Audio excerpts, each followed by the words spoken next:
Merci beaucoup et je voudrais moi aussi commencer par remercier Denis de Béchillon, tous les organisateurs du colloque de nous donner l'occasion de cet échange et de me permettre de retrouver Enrico Letta pour qui j'ai beaucoup d'estime et d'admiration.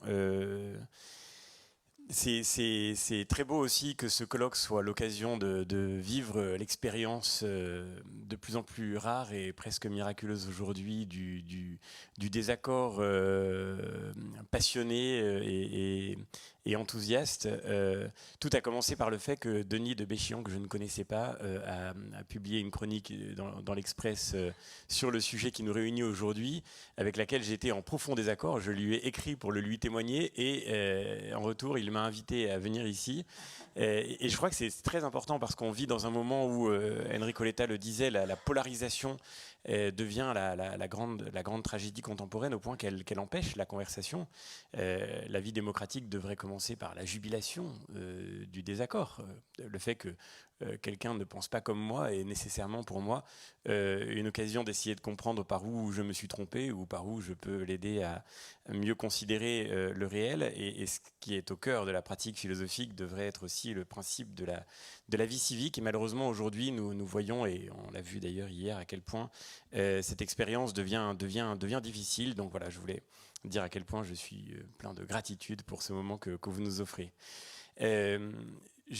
Pour ma part, pour tenter de reprendre le sujet européen, je voudrais partir de mon expérience, pas revenir sur les mésententes anciennes qui restent aujourd'hui. Je le vois bien d'ailleurs dans le débat des éléments symboliques très forts. Je pense par exemple effectivement à 2005-2007, qui reste au cœur d'une forme d'incompréhension démocratique qu'il faudra affronter un jour de manière un peu explicite, mais peut-être revenir sur l'évolution de la pratique européenne telle que je l'aperçois depuis 4 ans, depuis 2019. Je ne suis pas, contrairement à ceux qui m'ont précédé à cette tribune, un grand expert du droit, mais je voudrais très, très humblement partager mon sentiment.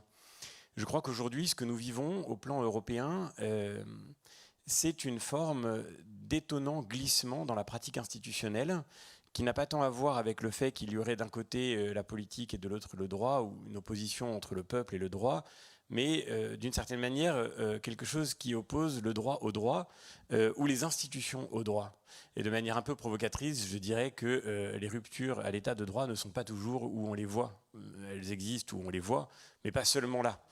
Euh, je constate, depuis que je suis rentré dans cette expérience européenne, dans les faits, une extension des compétences exercées par l'Union européenne, bien au-delà de ce que prévoient les traités, et notamment à l'intérieur de ce déplacement, une extension des compétences de la Commission européenne.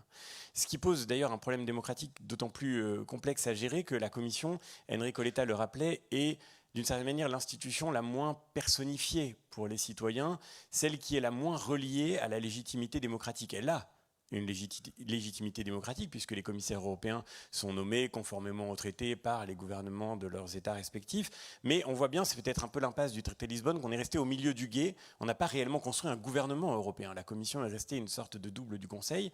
Et le principe du Spitzenkandidat avait pour but de remédier à cette déliaison entre la démocratie de l'élection européenne et la constitution de la Commission, en faisant qu'au moins le président de la Commission soit le reflet, le résultat, l'expression du suffrage des citoyens européens. Et pour moi, c'est un très grand regret que ce principe du Spitzenkandidat, auquel on n'a toujours pas trouvé de traduction française, mais que ce principe ait été, qui n'était pas dans les traités, mais qui était de convention, ait été d'une certaine manière désactivé par l'opposition de deux chefs d'État et de gouvernement européens, Emmanuel Macron et Viktor Orban, en 2019, qui ont décidé qu'ils ne se laisseraient pas imposer par l'élection européenne, le président, en l'occurrence la présidente de la Commission.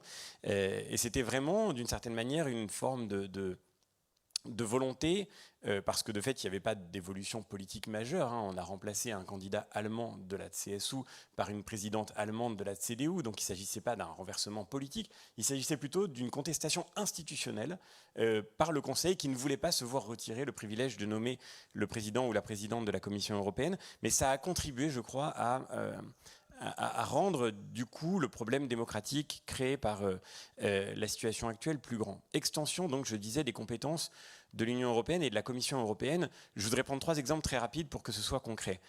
Et oui, je ne parle pas des cas qu'on évoque très souvent, on pourrait y revenir sur la CEDH, la CJUE, puisque vous savez que la CEDH en particulier n'est pas liée à l'Union européenne, mais concentrons-nous sur la pratique de l'Union européenne. En matière par exemple de politique énergétique, les États membres sont, d'après les traités, souverains quant à leur mix énergétique. Mais en réalité, on voit que depuis le début du mandat, la Commission européenne a fini par entrer dans cette compétence avec des moyens détournés. Je pense par exemple à la taxonomie européenne sur les énergies vertes. Qu'il faille décarboner, qu'il faille aller vers plus d'écologie, c'est une nécessité absolue, et nous en convenons tous. Mais quand la Commission européenne établit un règlement financier, en utilisant son pouvoir de régulation sur les marchés financiers, pour décider de quelles énergies sont vertes et quelles énergies ne le sont pas, et que, incidemment, elle considère que l'énergie nucléaire n'est pas une énergie verte, asséchant par là potentiellement des milliers de milliards d'euros dans les décennies qui viennent vers une filière qui, dans ce sujet industriel, a des besoins d'investissement qui sont majeurs. Mais évidemment, c'est un règlement financier, donc la Commission a beau jeu de dire « je suis dans mon rôle », mais en réalité, elle prive évidemment les États membres d'exercer leurs compétences légitimes. Et il aura fallu batailler avec beaucoup d'énergie pendant 2 ans et demi pour obtenir que le nucléaire, dans des conditions extrêmement restrictives, fasse partie de la taxonomie verte, quand le gaz, lui, y était inclus. Mais indépendamment même du contenu, d'une certaine manière. On aurait mis que le nucléaire là-dedans, ça m'aurait gêné tout autant du point de vue du principe. Et aujourd'hui, on a le même débat qui s'engage, c'est la semaine dernière au Conseil et maintenant au Parlement européen, sur la réforme du market design, le marché de l'électricité, où là encore, voilà, on voit, sous la pression de certains États membres évidemment, on voit la Commission décider que finalement, en tous les cas au Conseil, des voix qui s'élèvent pour dire qu'il ne faut pas que les actifs existants, en l'occurrence par exemple les centrales existantes, les barrages hydroélectriques, puissent faire l'objet de contrats long terme. Et donc c'est une manière de priver là aussi les États dans lesquels ces choix industriels ont été faits de tirer des bénéfices économiques de leurs options industrielles. Deuxième exemple, la question de la politique familiale. Là aussi, la politique familiale n'est en rien une compétence de l'Union européenne, elle appartient aux États membres. Mais la Commission européenne travaille sur un projet de règlement qui s'appelle Certificat européen de parentalité, en partant du principe qu'elle a une compétence sur le sujet des transports. Et alors, parce qu'il y a un sujet de transport, eh bien, il faut que, si vous êtes reconnu comme parent dans un État membre, vous devez être reconnu comme parent dans tous les États membres. Ce qui fait que le premier État membre qui, par exemple, donne une l'égalité à la gestation pour autrui, implique que tous les autres États membres de l'Union européenne vont la reconnaître. Là encore, le sujet n'est pas le contenu. On peut tout à fait défendre la gestation pour autrui. Il n'y a aucun problème avec ça. C'est un débat parfaitement légitime. Mais le sujet, c'est que ce n'est pas une compétence européenne. Et de fait, du coup, ensuite, on s'étonne de voir, moi je vois des collègues d'Europe centrale et orientale qui reviennent en effet dans leur pays, pas seulement en Pologne ou en Hongrie, mais en Roumanie, en Slovaquie, en Slovénie, dans les pays baltes, qui reviennent dans leur pays et les citoyens leur disent « Mais qu'est-ce que c'est que cette Union européenne ?» qui voudrait nous dire comment nous définissons une famille. Ce n'est pas son rôle, ce ne sont pas ses compétences. Et pourtant, ces pays ne sont pas eurosceptiques ou anti-européens, et les collègues que je croise ne le sont pas plus, évidemment, mais il se trouve qu'il y a un sujet, encore un sujet démocratique. Et puis le dernier exemple qui me paraît d'une grande actualité en France, c'est celui que vous avez cité, Monsieur le ministre, celui de NGEU, le grand emprunt européen. Le Covid arrive, immense, évidemment, crise économique pour nos pays, pour tous nos pays, mais en particulier pour des pays qui sont déjà fortement endettés. Et là-dessus se greffe cette décision qui a beaucoup inquiété, même si elle a été très peu discutée en France, la décision de la Cour constitutionnelle allemande qui remettait en cause le mandat de la Banque centrale européenne et la manière dont elle l'exerçait avec les politiques monétaires non conventionnelles qu'elle pratique depuis 2008. C'était un coup de tonnerre très inquiétant parce que ça donnait le sentiment que l'Allemagne pouvait, d'une certaine manière, se retirer du jeu, fragiliser ces politiques monétaires qui permettent de stabiliser aujourd'hui la zone euro. Et c'est dans ce contexte-là que la chancelière Merkel a accepté la proposition qui était poussée depuis le début de son quinquennat par le président Macron, la proposition d'un grand emprunt européen, d'une dette commune. C'était une très grande victoire diplomatique pour le président de la République. mais elle était lourde de beaucoup, à mon sens, elle était lourde de beaucoup, évidemment, d'implicites qui la rendaient potentiellement chargée de malentendus. D'abord, le premier, c'est qu'on s'est mis d'accord sur le fait de lever un emprunt, mais pas sur les moyens de le rembourser. Donc maintenant, nous sommes tous comme des lapins devant les phares d'une voiture en train de regarder les taux d'intérêt monter, la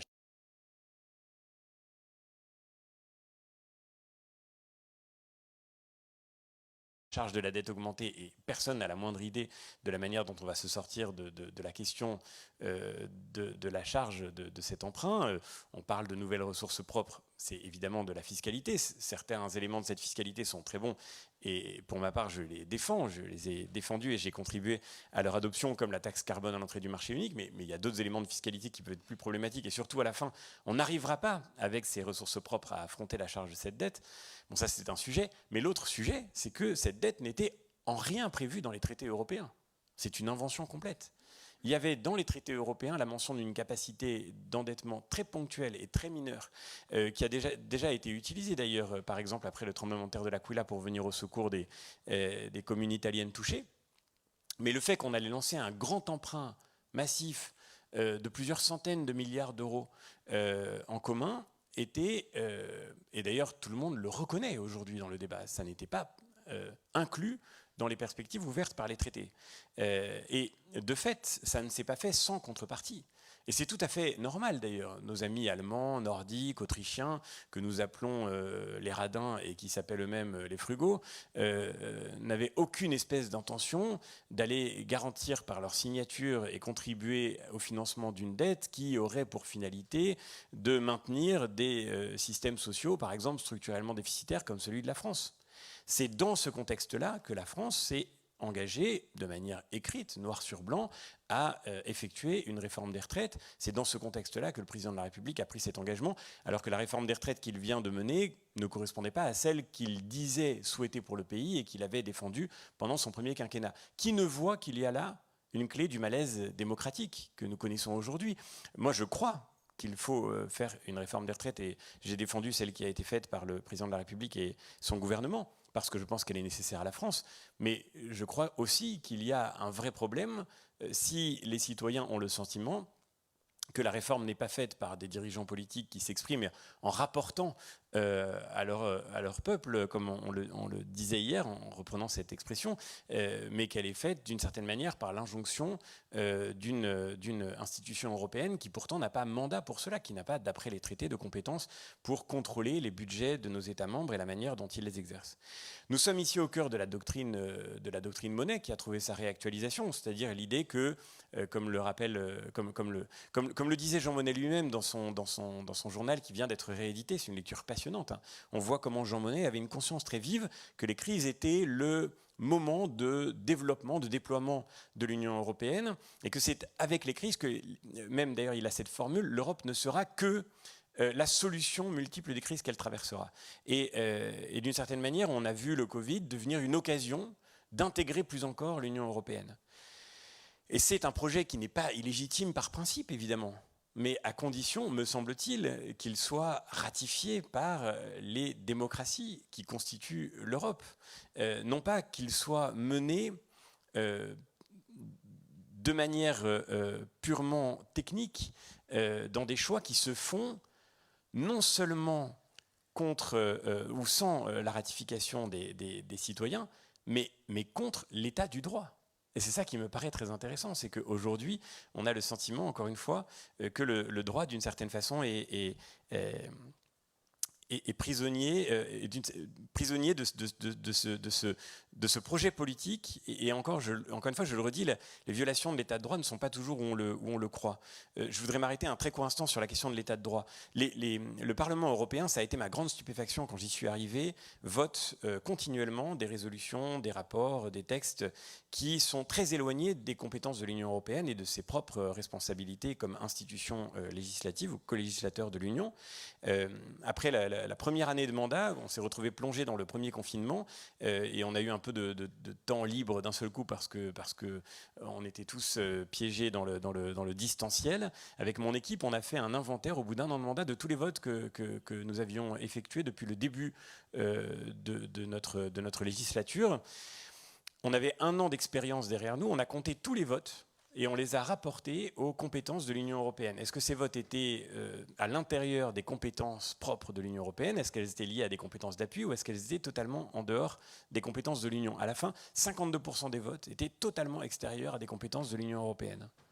Nous parlons de tout, nous votons sur tout, nous votons d'ailleurs aussi bien sur des débats politiques nationaux, des comportements politiques nationaux, et tout cela contribue, je crois, à faire monter d'une certaine manière la querelle faite à l'Union européenne de se mêler de ce qui ne la concerne pas. Wanda Master parlait du débat sur l'IVG aux États-Unis. Dans l'Union européenne, c'est une question qui revient très souvent. Nous avons voté des résolutions sur, et d'ailleurs le président de la République lui-même, au début de son mandat à la présidence du Conseil de l'Union européenne, avait dit qu'il fallait inscrire l'IVG dans la Charte des droits fondamentaux. Et là encore, c'est aujourd'hui se prononcer continuellement sur cette question comme le fait le Parlement européen et sur les législations nationales en la matière, c'est quelque chose qui ne relève pas de ses compétences et qui alimente les discours eurosceptiques dans beaucoup d'États membres où on ne comprend pas que le Parlement européen puisse se prononcer sur les politiques nationales qui appartiennent théoriquement à la compétence des démocraties qui constituent l'Union. Et encore, je ne parle pas du contenu. On peut être pour, contre, on peut discuter du contenu autant qu'on veut, mais nous avons voté par exemple au Parlement européen un rapport qui dit que tous les hommes doivent avoir le droit de faire l'expérience de la grossesse. Outre que cette expression me semble discutable, ça ne relève pas du tout des compétences de l'Union européenne. Et je ne vois pas où est la valeur ajoutée européenne. Et ça ne produit d'ailleurs aucun effet juridique dans les faits, même si tout cela constitue un peu de soft law qui peut être instrumentalisé ensuite de manière utile. Idem sur les questions d'état de droit. Nous nous prononçons en permanence sur les dérives faites contre l'état de droit dans certains États membres de l'Union européenne. Je pense évidemment à la Hongrie ou à la Pologne, pays sur lesquels nous avons voté littéralement des dizaines de résolutions depuis le début du mandat. Je suis effectivement inquiet de ce qui se passe dans des pays de l'Union européenne. Je pense en particulier à la situation en Pologne aujourd'hui où une loi a été votée pour fragiliser les chances du candidat principal de l'opposition qui se trouve être de notre groupe politique. La loi dite elle-même anti-Tusk. Donc là, on a vraiment un problème majeur d'état de droit. Enfin, il y a des problèmes d'état de droit dans beaucoup de pays européens. Et on ne s'inquiète jamais, par exemple, de ce qui se passe aujourd'hui, par exemple, du point de vue de l'état de droit en Espagne, où le système judiciaire est en état de très, très grande tension. Et c'est quand même un point qui n'a jamais été traité. La question des nominations au CGPJ reste un sujet brûlant. Et puis à Malte, par exemple, où une journaliste a été assassinée, je ne crois pas que Malte et les gouvernements Muscat, Abela soient indemnes de toute question d'état de droit, ou bien en République tchèque avec M. Babiš. Bref, il y aurait des questions d'état de droit à poser un peu partout. Et c'est toujours au même endroit qu'on appuie le curseur, parce que là, pour le coup, il y a un différend idéologique absolument évident. Pour terminer, je dirais que le sujet n'est pourtant pas d'aller chercher querelle à l'Union européenne, et de manière paradoxale, je crois que ce serait faire un très mauvais procès à l'Union européenne que de considérer que aujourd'hui nous perdons le contrôle à cause d'elle. Que les États membres sont en train de se faire déposséder de leur pouvoir par l'Union européenne me paraît une analyse complètement fausse, parce que tout ce que je viens de décrire se produit à la demande des États membres. Je crois qu'il y a un vrai problème démocratique dans le fait que la Commission européenne, que l'Union européenne exerce des compétences qui ne sont pas prévues d'après les traités, mais tout ceci se fait parce que les États membres le souhaitent, le demandent, le bénissent. Et c'est là que se trouve la question fondamentale, me semble-t-il. Reprenons d'ailleurs l'exemple très intéressant que le général Lecointre évoquait hier, l'exemple de la DETT, la Directive européenne sur le temps de travail. Exemple très très révélateur, directive européenne sur le temps de travail qui dit, fixe des limites horaires de temps de travail qui du coup perturbent de façon extrêmement grave notre modèle d'armée par exemple, qui est fondé sur la nécessaire permanence opérationnelle, ou bien aussi notre modèle de sécurité civile. C'est d'ailleurs le cas le plus brûlant parce que la première décision rendue par des juges européens sur le sujet a été pour condamner la Belgique dans le cadre de la décision Matzak. C'est un sapeur-pompier belge qui a fait condamner son État parce qu'il avait fait compter ses périodes d'astreinte comme des périodes de travail et donc il arrivait qu'il travaillait beaucoup trop au sens de la DETT. Et tout le monde hurle, y compris en France. Je me souviens d'une tribune du Premier ministre Édouard Philippe qui avait quitté ses fonctions à l'époque, qui avait publié un texte extrêmement virulent contre l'Union européenne en disant « D'où l'Union européenne vient-elle remettre en cause notre modèle de défense ?» Et ceci nourrit un discours dans toutes les forces politiques, y compris la mienne parfois, je le regrette, qui attaquent avec virulence la Commission européenne, l'Union européenne, les juges européens, la CJUE, qui viendraient nous déposséder de notre souveraineté et de notre sécurité nationale. Mais la vérité, c'est que tout cela est accueilli avec beaucoup d'ironie à Bruxelles, puisque la DETT a été une demande de très longue date du gouvernement français, qui a exigé pendant des années qu'une directive sur le temps de travail permette de lutter contre le dumping social et permette de faire en sorte que nous qui sommes aux 35 heures, nous ayons à faire face à une concurrence moins rude, notamment de la part des pays d'Europe centrale. Et la France aurait très bien pu, dans le cadre de la négociation, exiger, demander, négocier que des exceptions soient prévues pour nos forces de sécurité civile ou pour nos forces armées. Et donc on se retrouve aujourd'hui dans une situation où en réalité, la même chose pour la taxonomie. Je vois des Français dire, y compris des journalistes, des médias français qui disent c'est l'Union européenne qui détruit notre nucléaire. Mais je crois qu'on n'aurait pas aujourd'hui cette configuration sur la taxonomie si, pardonnez-moi de le dire avec le sourire, mais si le président de la République n'avait pas eu dans son premier quinquennat 3 ministres de l'énergie anti-nucléaires. Donc c'est toujours par les États membres et par la manière dont les États membres discutent et négocient, Enrico Letta le disait très bien, c'est toujours par cette négociation que se produit à la fin. Le grand emprunt, c'est exactement la même chose. C'est évidemment les États membres qui l'ont souhaité, même s'il n'était pas, à mon sens, nécessaire. Je termine par là. C'est toujours par là que vient cette difficulté. Et donc je crois que le sujet, il est d'abord là. Il n'est pas dans les blocages créés par les États membres qu'il faudrait surmonter par l'action de la Commission. Pour ma part, d'ailleurs, on pourrait reparler de la question du veto, mais je ne crois pas que le veto soit aujourd'hui le sujet des blocages européens. Je crois que le sujet vient d'abord de ce que, au fond, nous nous plaignons, après nous être nous-mêmes dépossédés des pouvoirs exercés par d'autres que nous avons pourtant souhaité transférer et que d'une certaine manière nous avons souhaité ne plus exercer nous-mêmes.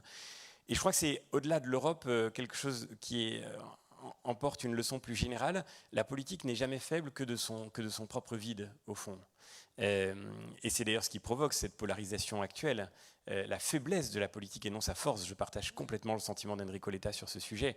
Lorsque le politique prétend expliquer qu'il n'a pas pu faire ce qu'il voulait parce qu'il a été empêché, que ce soit par l'Union européenne, ce qui est notre sujet du moment, ou bien par son administration, comme le disait Emmanuel Mignon, ou bien par les juges, etc. En réalité, quand le politique prétend s'excuser, je crois qu'il s'accuse parce qu'il dit substantiellement qu'il n'a pas su lui-même rendre effective la vision qu'il prétendait partager avec les citoyens qui lui avaient fait confiance.